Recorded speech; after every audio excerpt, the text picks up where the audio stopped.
రేవంత్ రెడ్డి ఏమంటాడు ఒకసారి వినుర్రి.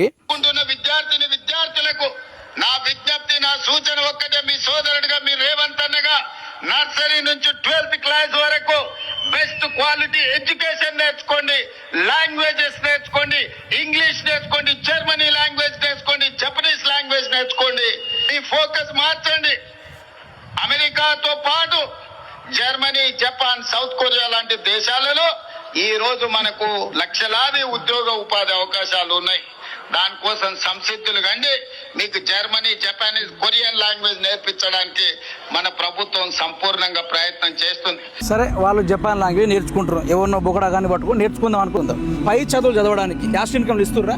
లేదన్న, ఇవ్వట్లేదు. ఇప్పుడు మేము చదువుకోవాలంటే 10th వరకే చదువుతున్నారు. అంతకుమించి చదవాలంటే ఇక కాలేజీలో కానీ ఇంటర్లో కానీ క్యాష్ సర్టిఫికేట్ అడుగుతున్నారు. అది ఒక్కటి ఉంటే మా పిల్లలు కూడా మంచి చదువుకొని ఆ చదువును బట్టి ఏదో చిన్న ఉద్యోగం ఏదో ఒకటి చేసుకుంటారు కదా. మాలాగా కూలీ ఇది అది చేసుకోరు కదా. మాకు అది క్యాష్ సర్టిఫికేట్ అది ఒక్కటి ఇస్తే బాగుంటుందని ప్రభుత్వానికి కోరుకుంటున్నాం. ఇదైతే విన్నారు కదా రేవంత్ రెడ్డి. జపాన్ లాంగ్వేజ్ నేర్చుకోవాలన్నా, కిలికిలి భాషలు నేర్చుకోవాలన్నా కూడా క్యాస్ట్ సర్టిఫికేట్ అనేది ఒకటి ఉండాలి. 10వ తరగతి వరకు కింద మీద పడి చదివిస్తున్నారు. ఇది చిన్న చిన్న పిల్లలు ఉన్నారు, వీళ్ళు ఏం కావాలి రేపు? వీళ్ళ క్యాస్ట్ సర్టిఫికేట్ లేవు, సరైన విద్య కూడా అందడం లేదు. ఇక్కడ ఎటువంటి నర్సరీ స్కూల్స్ కూడా లేవు. ఇక డైరెక్ట్ జపాన్ లాంగ్వేజ్ నేర్చుకోండి, ప్రభుత్వాలు దిగొస్తున్నాయి, సందుల నుంచి ఉరుకొస్తున్నారు.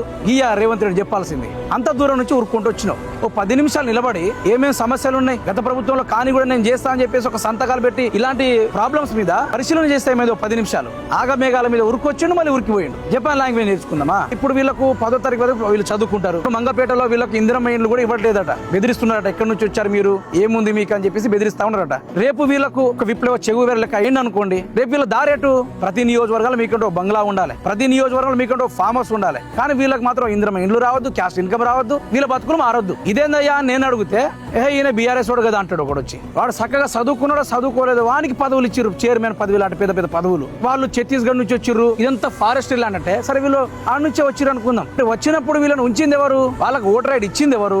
పాకిస్తాన్ వాడే వచ్చి తెలంగాణలో బతుకుతుండు కొన్ని సందర్భాల్లో. మరి వీళ్ళు ఇక్కడ పౌరసత్వం పొంది, రేషన్ కార్డులు పొంది, ఆధార్ కార్డులు పొంది, అంగుటిగాలను కూడా తీసుకొచ్చి ఈ రోజు మంత్రులు దాకా చేస్తున్నారంటే మనకు అమెజాన్ వెబ్ సర్వీస్ కి, అమెజాన్ వెబ్ సీరియల్ కి కూడా తేడా తెలియదు. మనకు జపాన్ లాంగ్వేజ్ అవసరమా? మేము మునుపటి నుంచి కూడా మాకు చదువు లేదు, ఇది లేదు, ఇప్పటికి కూడా కూలి చేసుకుంటూనే ఉన్నాం. ఇప్పటికైనా పిల్లలు కొంచెం చదువుకుంటే వాళ్ళు కూడా మా స్థితిలో ఉండకుండా ఇంకా మంచి స్థితిలో ఉంటారని మా ఆశ. మరి సీతక్క గారు, రేవంత్ రెడ్డి గారు, ప్రభుత్వము ఆలోచించి మాలాంటి చిన్న గుడాలు కూడా వాళ్ళు చదువుకోవడానికి సెంటర్ లాంటివి ఇటువంటివి ఏర్పాటు చేస్తే బాగుంటుందని అనుకుంటాను.